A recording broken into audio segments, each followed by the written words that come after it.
വിശുദ്ധ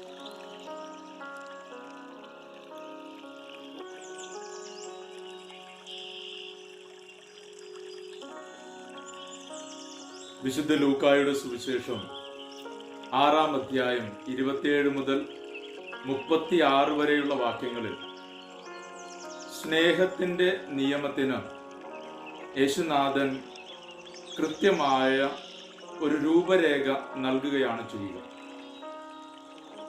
2 കുട്ടികൾ തമ്മിൽ വഴക്കുകൂടുകയായിരുന്നു. 2 വയസ്സുള്ളവൾ 5 വയസ്സുകാരനുമായി ഒരു പാവയ്ക്ക് വേണ്ടിയാണ് വഴക്കുകൂടിയത്. ബലപ്രയോഗത്തിനിടയിൽ 5 വയസ്സുകാരൻ പാവ കരസ്ഥമാക്കി. 2 വയസ്സുകാർ വിട്ടുകൊടുക്കാൻ തയ്യാറല്ലായിരുന്നു. അടുത്തിരുന്ന സ്റ്റീൽ ഗ്ലാസ് എടുത്ത് അവൾ അവന്റെ തലയ്ക്കിട്ടൊന്ന് കിഴുക്കി. കരച്ചിലായി, ബഹളമായി. അമ്മ ഓടി വന്നു, 2 പേരെയും പിടിച്ചു മാറ്റി. അതിനുശേഷം അമ്മ 5 വയസ്സുകാരനോട് പറഞ്ഞു, അവൾ നിന്റെ പെങ്ങളല്ലേ, അവൾ നിന്നേക്കാൾ ഇളയതല്ലേ, നീ അങ്ങ് ക്ഷമിച്ചു കള. നീ കുറച്ചു നേരത്തേക്ക് ആ പാവ അവളുടെ കൊടുക്ക, ഞാനത് പിന്നെ മേടിച്ച് നിനക്ക് തരാം, നീയാണ് ക്ഷമിക്കേണ്ടത്. അമ്മ പറഞ്ഞ് ആശ്വസിപ്പിച്ച് അവന്റെ തല തടകി കൊടുത്ത് പാവയെ 2 വയസ്സുകാരിക്ക് കൊടുത്ത് തർക്കം അവസാനിപ്പിച്ചു. ഇവിടെ അമ്മ പറയാതെ പറഞ്ഞ ഒരു നിയമമുണ്ട്. സ്നേഹ നിയമത്തിലെ ഏറ്റവും പ്രധാനപ്പെട്ട ഘടകം ക്ഷമയാണെന്ന് അവിടെ പറഞ്ഞു വയ്ക്കുന്നു. അതിനേക്കാൾ പ്രധാനപ്പെട്ട കാര്യം ക്ഷമ അത് പക്വതയുള്ള ഒരു തീരുമാനമാണ്. പക്വതയുള്ളവനിൽ നിന്നാണ് ക്ഷമ പ്രതീക്ഷിക്കുന്നത്. രണ്ടാമത്തേത് അത് സഹോദരതുല്യമായ ഒരു കാരുണ്യ പ്രവൃത്തിയാണ്. ഒരുപക്ഷെ അവളത് അങ്ങനെ പറഞ്ഞില്ല. പറയാതെ തന്നെ ആ അമ്മ കുഞ്ഞിനെ അത് പഠിപ്പിക്കുകയായിരുന്നു. യേശുനാഥൻ ശത്രുവിനോട് ക്ഷമിക്കണമെന്ന് പറഞ്ഞപ്പോഴും ഈ സ്നേഹ നിയമം തന്നെയാണ് പ്രാവർത്തികമാക്കുവാനായി ആവശ്യപ്പെട്ടത്.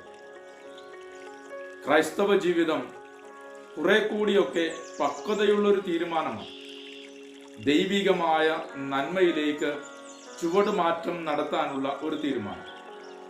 അതുകൊണ്ട് തന്നെ ആ തീരുമാനത്തിൽ ഓരോ ചുവടിനും ഓരോ ചുവടുവയ്പ്പുകൾക്കും സവിശേഷതയുണ്ട്. അത് ദൈവ നന്മയിലേക്കുള്ള വളർച്ചയാകും. ശത്രുവിൻ്റെയും മിത്രത്തിൻ്റെയും മേൽ ഒരുപോലെ മഞ്ഞും മഴയും പെയ്തിറക്കുന്ന ദൈവത്തിൻ്റെ സ്നേഹത്തിലേക്കുള്ള വളർച്ചയാണ് അത്. യേശുനാഥൻ ശത്രുക്കളെ സ്നേഹിക്കുക എന്ന് പറഞ്ഞപ്പോൾ അതൊരു നിയമത്തിനപ്പുറത്തേക്ക് ഒരു കുടുംബത്തിൽ നടപ്പിലാക്കപ്പെടുന്ന ഒരു ചിന്തയാണ് പറഞ്ഞു വെച്ചത്. സഹോദരതുല്യമായ ഒരു സ്നേഹമുണ്ടാകുക. സഹോദരൻ എന്ന വാക്കിന്റെ അർത്ഥം വളരെ വിശാലമുള്ളത്. ഒരേ ഉദരത്തിൽ നിന്ന് പിറന്നവൻ. അതുകൊണ്ട് തന്നെ ജീവിതത്തിന്റെ ആരംഭം ഒരുമിച്ചായവനും ജീവിതത്തിൽ എല്ലാം ഒരുമിച്ച് പങ്കുവെച്ചുകൊണ്ട് തുടക്കം കുറിച്ചവനുമെന്നാണ് അർത്ഥം. അവിടെ മാറ്റിവയ്പ്പില്ല. രൂപപ്പെട്ടത് ഒരിടത്ത് തന്നെ ആയതുകൊണ്ട് തന്നെ അംഗീകാരവും സ്വീകാര്യതയും ഏറെ ഉണ്ടാവണമെന്ന് പ്രതീക്ഷിക്കുന്നൊരിടമാണ് സഹോദരൻ എന്ന് പറയുന്ന വാക്കിനുള്ളത്. പിതാവിന്റെ മക്കളെന്ന നിലയിൽ സഹോദര തുല്യമായ ഒരു സ്നേഹമുണ്ടാകുക. മറ്റു മനുഷ്യർ തങ്ങളുടെ ജീവിതത്തിൽ നൈസർഗികമായ ഒരു ക്ഷമയുടെ പാഠം കൊണ്ടു നടക്കുന്നുണ്ട്, ഇഷ്ടങ്ങളുടെ പാഠം കൊണ്ടു നടക്കുന്നുണ്ട്. എൻ്റെ സ്വഭാവത്തോട്, എൻ്റെ ആഗ്രഹങ്ങളോട്, എൻ്റെ ചിന്തകളോട്, അഭിരുചികളോട് ചേർന്ന് പോകുന്നവരെയൊക്കെ ഞാൻ എൻ്റെ സ്നേഹിതരാക്കും. ഒരുപക്ഷെ എൻ്റെ സ്നേഹിതനോടുള്ള ബന്ധം കാത്തു സൂക്ഷിക്കുന്നതിന് വേണ്ടി, അത് മുറിയാതെ കൊണ്ടു നടക്കുന്നതിന് വേണ്ടി പക്വമായ ഇടപെടലുകളും ഞാൻ നടത്താറുണ്ട്. പക്വമായ ഇടപെടലുകളും സ്നേഹത്തിന്റെ നിയമങ്ങളും എനിക്ക് പ്രധാനപ്പെട്ട കാര്യം തന്നെയാണ്. അതുകൊണ്ട് തന്നെ സ്നേഹിതനെ നഷ്ടപ്പെടുത്താതിരിക്കാനായി വിട്ടുവീഴ്ചകൾക്ക് പലപ്പോഴും മനുഷ്യർ തയ്യാറാകും. എന്നാൽ അതിനേക്കാളൊക്കെ പ്രധാനപ്പെട്ട കാര്യമായി യേശുനാഥൻ പറഞ്ഞു പഠിപ്പിക്കാൻ ആഗ്രഹിച്ചത് ശത്രുക്കളെ സ്നേഹിക്കുക, ആരെയും മാറ്റി നിർത്താതിരിക്കുക. ഈ കാലഘട്ടത്തിൽ ഈ വാക്കിന് ഏറെ പ്രസക്തിയുണ്ട്. കാരണം ഇന്ന് ഒരു കുടുംബത്തിലെ അംഗങ്ങളാണ് നമ്മളെന്ന ചിന്ത സമൂഹത്തിൽ മാറി വരുന്നു. ഓരോരുത്തരും അവരവരുടെ കുടുംബത്തിലെ അംഗങ്ങളായി രൂപാന്തരപ്പെടുന്നുണ്ട്.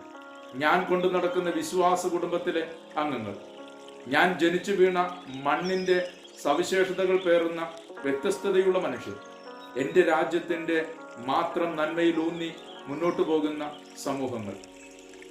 ഇന്ന് ഒരു സമൂഹം തൻ്റെ തനിമ വെളിപ്പെടുത്തുന്നതിന് വേണ്ടി വസ്ത്രധാരണത്തിലും ഭക്ഷണത്തിലും ആചാര അനുഷ്ഠാനങ്ങളിലുമൊക്കെ അഭിവാദനങ്ങളിലുമൊക്കെ വ്യത്യസ്തത പുലർത്തണമെന്ന് നിർബന്ധ ബുദ്ധിയാ ശഠിക്കുന്ന ഒരു കാലഘട്ടത്തിലേക്ക് നമ്മൾ മാറിയിരിക്കുന്നു.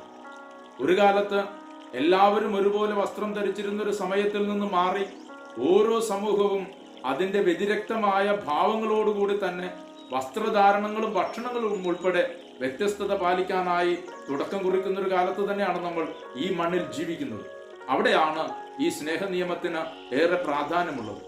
ശത്രുക്കളെ സ്നേഹിക്കാനായി യേശുനാഥൻ ആവശ്യപ്പെട്ടപ്പോൾ പറഞ്ഞു വയ്ക്കാനായി ആഗ്രഹിച്ചതൊന്നു മാത്രമേ ഉള്ളൂ: നീ ദൈവിക കുടുംബത്തിലെ അംഗമാണ്. നിന്നോട് കൂടെ നിൽക്കുന്നവരൊക്കെ ഒരു തരത്തിൽ, ഒരു ചിന്തയിൽ, ഒരു ഭാവനയിൽ രൂപപ്പെട്ടതാണ്. ആദിയിൽ മനുഷ്യനെ ദൈവം രൂപപ്പെടുത്തിയപ്പോൾ അതിൽ നീയുമുണ്ടായിരുന്നു, നിന്റെ അടുത്ത് നിൽക്കുന്നവനുമുണ്ടായിരുന്നു. അതുകൊണ്ട് തന്നെ അവൻ നിന്റെ സഹോദരനാണ്. ആരെയും ശത്രുവായി കാണാതിരിക്കണമെന്ന് മാത്രമാണ് യേശുനാഥൻ പറഞ്ഞു പഠിപ്പിക്കാൻ ആഗ്രഹിച്ചത്. അതുകൊണ്ട് തന്നെ സ്നേഹ നിയമത്തിന്റെ ഒരു തുടർച്ചയായിട്ട് ഇതിനെ മനസ്സിലാക്കുകയാണ് ഏറ്റവും പ്രധാനപ്പെട്ടത്. സ്നേഹ നിയമത്തിന് ഏറ്റവും പ്രധാനപ്പെട്ട സവിശേഷതയും ഏറ്റവും അത്യാവശ്യം വേണ്ട ഘടകവും ക്ഷമ തന്നെയാണ്. ക്ഷമയുണ്ടെങ്കിൽ മാത്രമേ സ്നേഹ നിയമം നിലനിൽക്കുകയുള്ളൂ. ക്ഷമയുണ്ടെങ്കിൽ മാത്രമേ സാഹോദര്യത്തിന്റെ വലിപ്പം നമുക്ക് ഉൾക്കൊള്ളുവാനായിട്ട് കഴിയുകയുള്ളൂ. ഈ ലോകത്തെ മുഴുവനും ഒരു ഗർഭപാത്രമാണെന്നുള്ള ബോധ്യത്തോടുകൂടെ ഇവിടെ പിറക്കുന്ന മനുഷ്യരെല്ലാം ഒരു ഗർഭപാത്രത്തിൽ നിന്ന് രൂപപ്പെട്ടവനും സഹോദരനുമാണെന്ന്, ഒരേ ദൈവത്തിന്റെ സന്താനങ്ങളാണെന്നുള്ള വലിയ ബോധ്യത്തിലേക്ക് വളരണമെന്നാണ് യേശുനാഥൻ പറഞ്ഞു പഠിപ്പിക്കാനായി ആഗ്രഹിക്കുന്നത്.